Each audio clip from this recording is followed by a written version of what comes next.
Israeli army chief ने army को order किया है कि ईरान के हवाले से जंग की तैयारी तेज कर दी जाए और ईरान के हवाले से तमाम सिनेरियोज तैयार किए जाए। किसी भी वक्त ईरान के हवाले से कुछ भी हो सकता है, ये इजरायली मीडिया इस वक्त रिपोर्ट कर रहा है।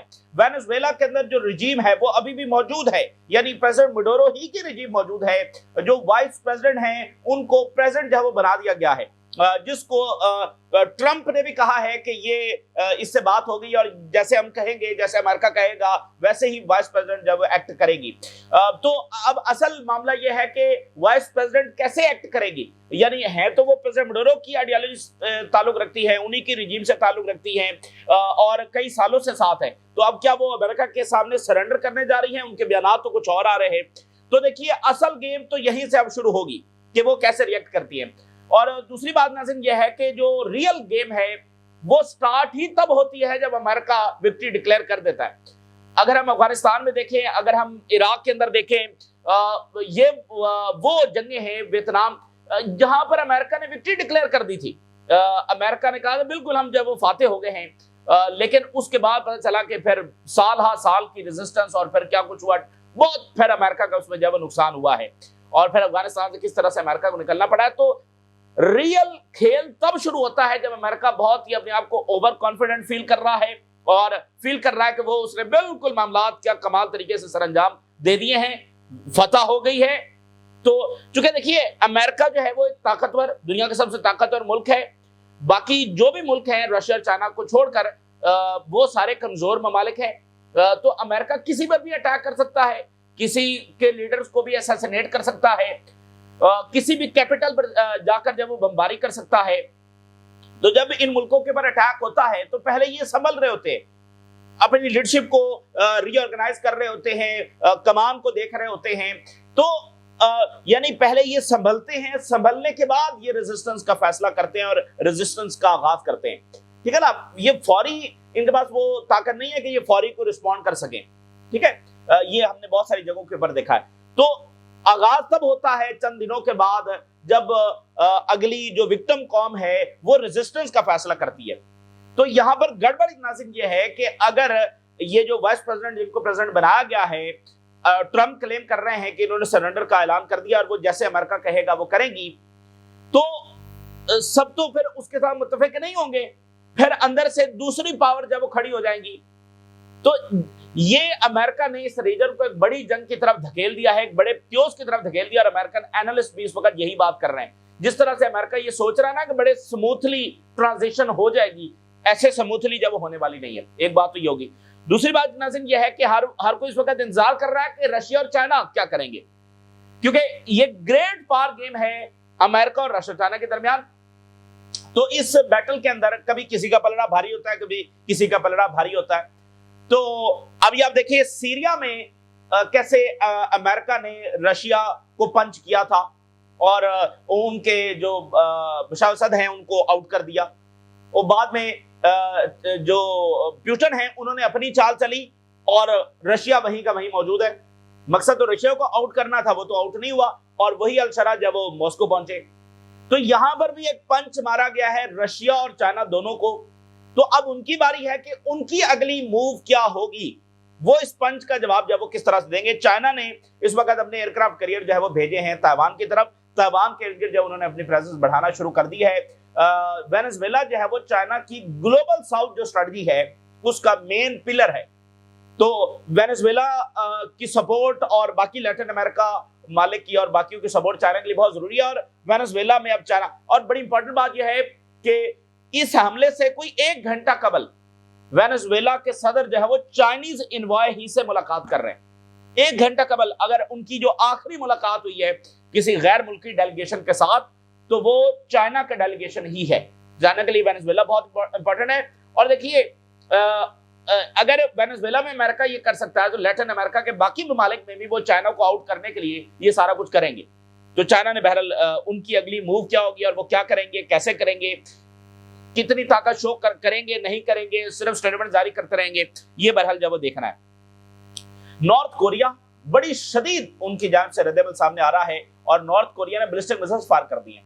पैसिफिक के अंदर जापान ये कह रहा है कि नॉर्थ कोरिया ने बैलिस्टिक मिसाइल्स फायर किए हैं। सबसे पहले जरा आगाज करते हैं कि इजरायली मीडिया क्या बात कर रहा है। इजरायली मीडिया ये कह रहा है कि ये जो वेनेजुएला के अंदर हुआ है, ये असल में रियल अंदाज में ये एक ग्लोबल एनर्जी वॉर है, जिसका आगाज अमेरिका ने वेनेजुएला पर हमले से किया है।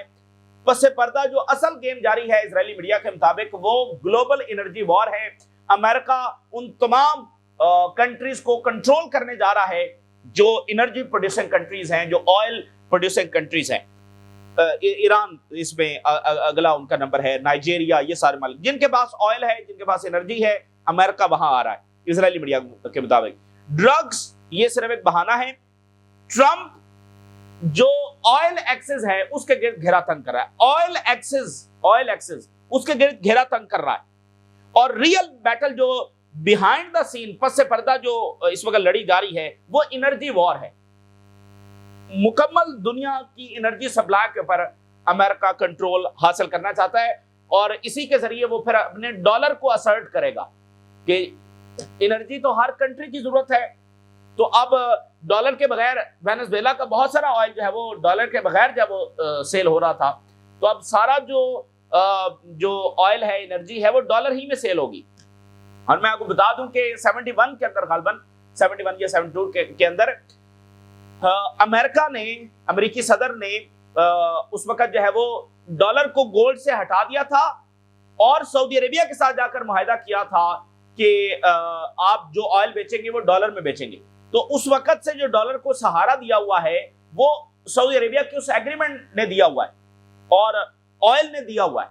तो अब वो सहारा जब वो खत्म हो रहा है तो वो उस सहारे को रीअसर्ट करने की कोशिश कर रहे हैं। तो ये ग्लोबल एनर्जी वॉर है। तमाम ऑयल एक्सेस वो निशाने पर देखें, जो गल्फ है, Saudi Arabia, Qatar, UAE, Kuwait, ये सारे मालिक जो ऑयल प्रोड्यूसिंग हैं, गैस प्रोड्यूसिंग है, इनका तो मसला नहीं है। अगर ये सोच भी रहे हैं चाइना की तरफ जाने का या मल्टी करेंसी में करने का, तो ज़ाहिर अमेरिका का प्रेशर आएगा तो उनको पीछे हटना पड़ेगा। तो बाकी जो ममालिक हैं जो इंडिपेंडेंट खड़े होना चाह रहे हैं, उनके ऊपर घेरा तंग हो रहा है। सो इजराइल मीडिया बता रहा है कि वेनेजुएला में जो कुछ हुआ है ये part of the broader struggle है over energy resources and advance technology. अच्छा, दूसरी बात उन्होंने ये की है कि इजरायली आर्मी चीफ ने ऑर्डर दे दिया है आर्मी को कि वो ईरान के हवाले से हर सिनेरियो की तैयारी करें। किसी भी वक्त ईरान पर किसी टाइम हमला हो सकता है। इजरायली ऑफिशियल्स ने एस्टिमेट किया है कि अमेरिका के सदर की जो वार्निंग है ईरानियन रिजीम को, जो प्रोटेस्टर्स के हवाले से आई है, ये सिग्निफिकेंट प्रेशर है और army chief has issued instructions to prepare for any contingency in all domains. किसी भी सिनेरियो के लिए ऑल डोमेन्स के अंदर भरपूर तैयारी ईरान के खिलाफ की जाए, इजरायली आर्मी चीफ का ऑर्डर है। अच्छा, जो माइक हॉकवे है, जो यूएस एम्बेसडर टू इजराइल है, उसने इंटरव्यू जो ताजा तरीन दिया है, उसने कहा है निकोलस मडोरो का जो कैप्चर होना ये ग्रेट न्यूज है इजराइल के लिए। इजराइल इस पर बहुत खुश है। द ओनली लीडर जिसने मुबारकबाद दी है प्रेसिडेंट मडोरो को, प्रेसिडेंट ट्रंप को, सॉरी, वो नेतन्याहू है। Netanyahu is the only leader in the world जिसने प्रेसिडेंट ट्रंप को मुबारकबाद दी है। तो माइक हॉकवे कह रहे हैं क्या जबरदस्त खबर है ये इजराइल के लिए। और वेनेजुएला जो है वो डीपली कनेक्टेड था मिडिल ईस्ट के साथ और ये ईरान और हिजबुल्लाह के साथ कनेक्टेड था वेनेजुएला। तो मडोरो को रिमूव करना, इससे मिडिल ईस्ट जो है वो मजीद सिक्योर होगा और यहां पर बड़ी अच्छी और बेहतरी आएगी। अच्छा जी, तो अब नाज़रीन बात यह है कि वेनेजुएला में व्हाट्स नेक्स्ट, ठीक है ना, क्योंकि जो आउटकम वेनेजुएला में आएगी उसके बराह रास्त असरात ईरान पर हैं। ईरान जंग की आउटकम के ऊपर मिडिल ईस्ट के अंदर इजरायली मंसूबे बराह रास्त जुड़े हुए हैं इस चीज के साथ। अगर अमेरिका को वहां पर जो उनकी प्लानिंग है उसके मुताबिक रिजल्ट्स ना आए तो फिर जो इजरायली प्लानिंग्स हैं वो भी उस तरह से एग्जीक्यूट नहीं हो सकेंगी। तो इस वक्त जो एनालिस्ट बात कर रहे हैं कि जो अमेरिका का प्लान है कि मडोरो को उठा लिया, अब पीछे सब वेनेजुएला का सरेंडर हो गया, जो गवर्नमेंट मौजूद है वही अब अमेरिका के लिए काम करेगी। तो this is the ideal scenario, this is the ideal scenario कि जो गवर्नमेंट मौजूद है अब वही अमेरिका के लिए काम करेगी, अमेरिकन कंपनीज अंदर जाएंगी, वेल्थ, ऑयल, ये सारा उनके कंट्रोल में होगा। तो ऐसा नहीं होने जा रहा, ठीक है। रिजल्ट इसके बिल्कुल बरक्स आएंगे। जो स्मूथ ट्रांजिशन इस वक्त अमेरिका करना चाह रहा है वो होने नहीं वाली।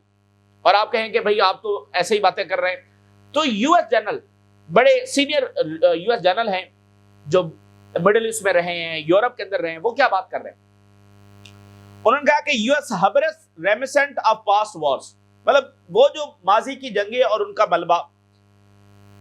उन्होंने कहा कि कैसी दिलचस्प बात है, उन्होंने कहा कि प्रेसिडेंट मडोरो को गेटिंग रिड ऑफ प्रेसिडेंट मडोरो ये तो इजी पार्ट था।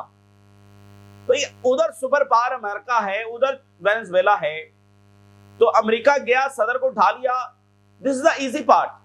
ताकत के कंपैरिजन में बात करेंगे, this was the easy part, ये तो कर लिया। ताकत तो अमेरिका कहीं भी इस्तेमाल कर सकता है, किसी भी कैपिटल पर कर सकता है, किसी भी सदर के खिलाफ, किसी भी हेड ऑफ द गवर्नमेंट के खिलाफ कर सकता है। तो this was the easy part. असल कहानी आगे शुरू होगी।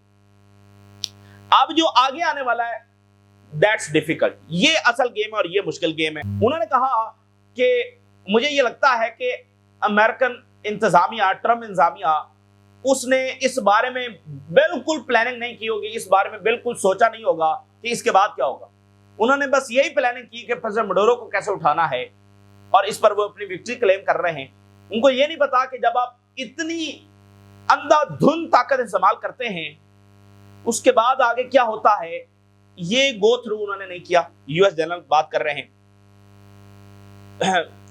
उन्होंने कहा कि ये मुझे बिल्कुल वो टाइम याद आ रहा है जब हम at the beginning of Iraqi freedom की बात कर रहे थे। इराक आजाद हो गया सद्दाम हुसैन से, जालिम शख्स को जो है हमने खत्म कर दिया, और ये सारा इराक में विक्ट्री हो गई, आजादी हो गई, जस्टिस हो गया, ये सारा अनाउंसमेंट वहां पर की जा रही थी बिगिनिंग में, ठीक है, यही कुछ वहां पर हो रहा था।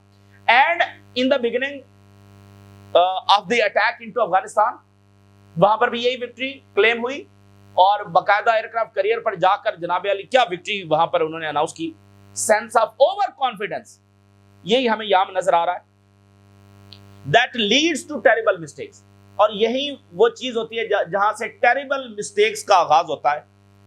It feels like that's happening again, और मुझे लग रहा है कि यही वो चीज है जो दोबारा रिपीट होने जा रही है। उसने कहा कि ट्रंप ने कहा है कि बूट्स ऑन ग्राउंड वेनेजुएला में नहीं होंगे, तो बात यह है कि उस तरफ जाना पड़ेगा। और उन्होंने कहा कि मैं याद कर रहा हूं कि जब बूट्स ऑन ग्राउंड हमारे इराक में थे और अफगानिस्तान में थे, मैं बता नहीं सकता कि वो कितना मुश्किल तरीन टाइम था।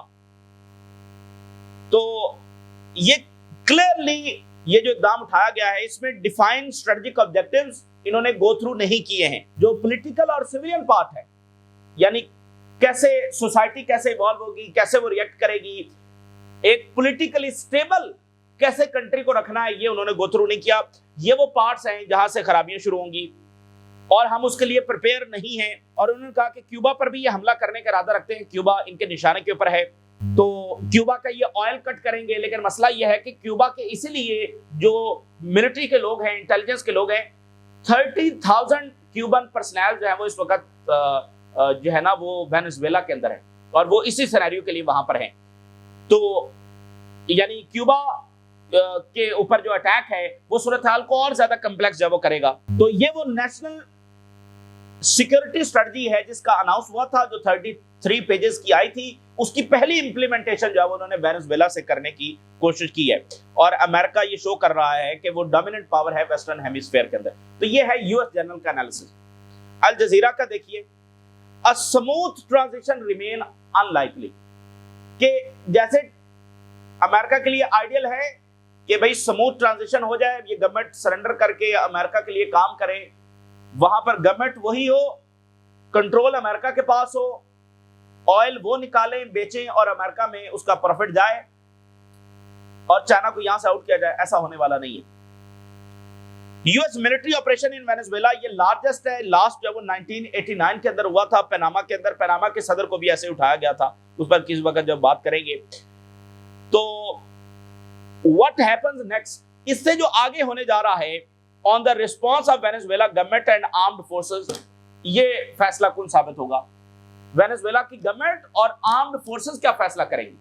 अब यहां पर ट्रिकी पार्ट है, अगर वो जो गवर्नमेंट, जो ट्रम्प कह रहा है कि भाई वो हमारी बात मानने के लिए तैयार है, तो वो वीपी मानने के लिए तैयार है ना, जो अब सदर बन गई है। अभी उसकी स्टेटमेंट्स तो ट्रम्प के क्लेम से बिल्कुल मुख्तलिफ आ रही है, लेकिन अगर चलो ट्रम्प की बात मान भी ले कि उसने सरेंडर कर दिया है, तो उसने किया है ना, सबने तो नहीं किया है। तो फिर क्या होगा, अंदर से दूसरी पावर्स खड़ी हो जाएंगी। ये मैं नहीं कह रहा, अल जजीरा कह रहा है। अभी तक जो वेनेजुएला की आर्म्ड फोर्सेस हैं, उन्होंने अमेरिका से जो डायरेक्ट कन्फ्रंटेशन है उसको अवॉइड किया है, लेकिन उन्होंने फोर्सेस जब डिप्लॉय करना शुरू कर दी हैं, स्ट्रीट टू स्ट्रीट ये फोर्सेस डिप्लॉय की जा रही हैं। और स्मूथ ट्रांजिशन ये अनलाइकली है, ऐसा होने वाला नहीं जैसे अमेरिका सोच रहा है। So risk of resistance from the pro regime armed groups it's highly, कि जो आर्म्ड ग्रुप्स हैं और प्रो रेजिम फोर्सेस हैं वो उठ खड़ी होंगी और वो रेजिस्टेंस करेंगी। वैसे भी लतीनी अमेरिका की तारीख है, झुकना जो है वो उनको आता ही नहीं है, रेजिस्टेंस ही उनकी शनाख्त है। Including the elements within the military and Colombian rebel network active in the country remains high. कौन? मिलिट्री के अंदर बहुत सारे एलिमेंट्स, कोलंबियन रिबेल नेटवर्क जो इस वक्त पूरी तरह से एक्टिव है, उनकी जानब से जो रिएक्शन है वो उसके चांसेस हाई हैं और वो रेजिस्टेंस करेंगे। यानी अगर ऊपर ये जो 2-4 लोग हैं अगर ये सरेंडर कर भी देते हैं और अमेरिका की शरारत और सारा उनको हवाले करने का फैसला कर भी लेते हैं, तो इंप्लीमेंट कैसे होगा? नीचे जो है वो कैसे मानेंगे? तो खुद फौज के अंदर एलिमेंट्स खड़े हो जाएंगे, आर्म्ड ग्रुप्स, ठीक है ना, तो गरिल्ला वॉर। तो ये स्मूथ ट्रांजिशन जो है वो, तो इसलिए ये एक ऐसा फैसला है जिसमें अमेरिका में बहुत तनकीद की जा रही है और वो कह रहे हैं कि आपने इस पूरे रीजन को जंग की तरफ धकेल दिया है, अभी जो आगे आने वाला है उसके बारे में आपने सोचा नहीं है। अच्छा जी, आगे चलते हैं। चाइना कह रहा है कि प्रेसिडेंट मडूरो को अभी जो है वो रिलीज किया जाए। चाइना ने अपना जो एयरक्राफ्ट कैरियर है और कम्बैट फ्लीट है वो ताइवान की तरफ भेजा है। चाइना इस वक्त अपनी प्रेजेंस जो बढ़ा रहा है। चाइना सिग्निफिकेंटली इंक्रीज कर दिया है its aircraft carrier presence near Taiwan, deploying its most advanced vessels in the region. China अपनी प्रेजेंस बढ़ा रहा है। फिर एनालिस्ट ये कह रहे हैं कि चाइना क्लोजली मॉनिटर कर रहा है अमेरिकन मूव ऑन वेनेजुएला और लैटिन अमेरिका के अंदर। और प्रेसिडेंट मडूरो जो हैं वो उनकी आखिरी जो मुलाकात फॉरेन डेलीगेशन के साथ हुई है वो चाइना ही के साथ हुई है और चाइना सरप्राइज नहीं था वाशिंगटन के इस इकदाम के हवाले से। और चाइना समझता है कि अमेरिका किसी भी हद तक जा सकता था वेनेजुएला के अंदर, क्योंकि जो इकोनॉमिक और स्ट्रेटेजिक इंटरेस्ट है अमेरिका का रीजन में, उसके लिए वेनेजुएला में किसी भी हद तक जा सकते थे। इसलिए चाइना को ज्यादा हैरानगी नहीं हुई, उनको पता था कि इस हद तक अमेरिका जा सकता है। लेकिन इंपॉर्टेंट बात यह है कि चाइना को यह वाज़ेह हुआ है कि अगर अमेरिका वेनेजुएला जैसे बड़े मुल्क में, वेनेजुएला एक बड़ा मुल्क है, छोटा मुल्क नहीं है, ठीक है, एक बड़ा मुल्क है, अगर उसमें अमेरिका तमाम हदें पार करके ये कर सकता है तो वो फिर पूरे रीजन में क्या करेगा? तो चाइना देख रहा है कि बाकी रीजन में जो चाइना की इन्वेस्टमेंट है, belt and road, Panama canal, ये वो सारा, तो वहां से कैसे चाइना को आउट करने के लिए अमेरिका क्या क्या इकदाम उठाएगा, चाइना इसको देख रहा है। चाइना की trade investment across the southern America वो बड़ी हैं, मीनिंग के बीजिंग जो है वो क्लोजली देख रहा है कि political shift in the region किस तरह से हो रहा है, कैसे हुकूमतों के धड़न तख्ते जो किए जा रहे हैं। तो यूएस एडमिनिस्ट्रेशन जो है वो मनरो डॉक्ट्राइन को रिवाइव करना चाहती है, लेकिन इसके नतीजे में चाइना के साथ टेंशंस बढ़ेंगी और Latin America Venezuela is the pillar of China's global south strategy. पूरे लैटिन अमेरिका से वो चाइना को उठाकर बाहर फेंकना चाहते हैं और ज़ाहिर है ये चाइना के लिए अफोर्डेबल नहीं है। तो बात यह नाज़रीन कि चाइना के एनालिस्ट ये कह रहे हैं, चाइना के एनालिस्ट ये कह रहे हैं कि चाइना की अपनी कैलकुलेशंस है, यानी चाइना ने अपना टाइम फ्रेम तय कर रखा है कब वो ग्लोबल कॉन्फ्लिक्ट्स के अंदर अपनी मुदाखलत करेंगे। यानी यहां पर चाइना अपने एयरक्राफ्ट कैरियर भेज सकता था ना, जब अमेरिका के आए हैं तो चाइना भी भेज सकता था, चाइना बरह रास्त अपना कोई वहां पर प्रेजेंस कर सकता था, चाइना ने नहीं की। तो चाइना की इस लेवल की सपोर्ट, उसके लिए चाइना का अपना टाइम फ्रेम है कि ये हमने कब दुनिया में शुरू करना है। चाइना अवॉइड करता है बीइंग प्रोवोक्ड, कि यानी कोई भी चीज उसको प्रोवोक ना करे, वो इस चीज को अवॉइड करता है। अब अमेरिका हर दर्जे पर जा रहा है कि चाइना को प्रोवोक किया जाए। चाइना के एनालिस्ट ये बात कर रहे हैं, तो ज़ाहिर है उनके जो एनालिस्ट होते हैं वो ज्यादा उनका सरकारी मौका भी बता रहे होते हैं।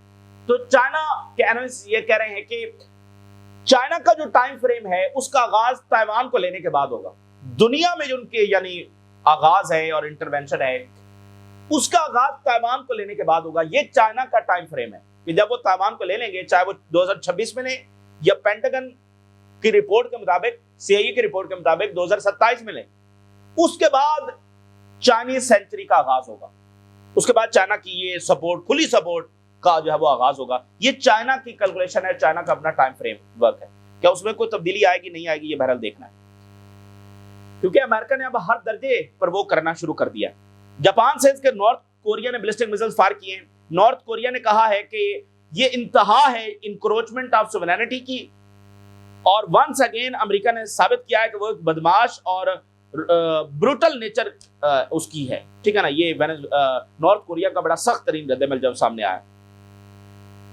US strikes against Venezuela are the most dangerous forms of encroachment on sovereignty। अब जो वीपी हैं उनकी स्टेटमेंट क्या आ रही है, जिसके बारे में ट्रम्प कह रहे हैं कि उनसे बात होगी है, उन्होंने कहा कि जैसे आप बोलेंगे हम करेंगे। वीपी कह रही हैं कि वेनेजुएला के एक ही सदन है और वो प्रेसिडेंट मडूरो हैं। वेनेजुएला के सदर प्रेसिडेंट मडूरो ही रहेंगे।